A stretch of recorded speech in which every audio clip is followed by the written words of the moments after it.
காயம் இத்தனை நாள் மண் மீது வீழாமல் தூணாக தாங்குவது காதல்தான்.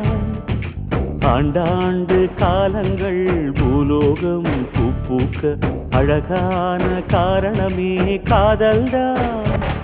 பஞ்சபூதங்கள் யாவும் காதலின் அடிமை, நாட்கள் 7 காதலின் கிழமை, 9 கோள்களும் காதலை சுற்றி வரும்.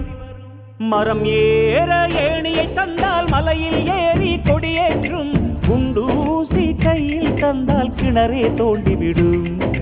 வெறுங்கல்லை வைரக்கல்லாய் காதல் பார்வை மாற்றிவிடும், வெந்நீரில் விட்டால் கூட காதல் மீன் நீந்தும்.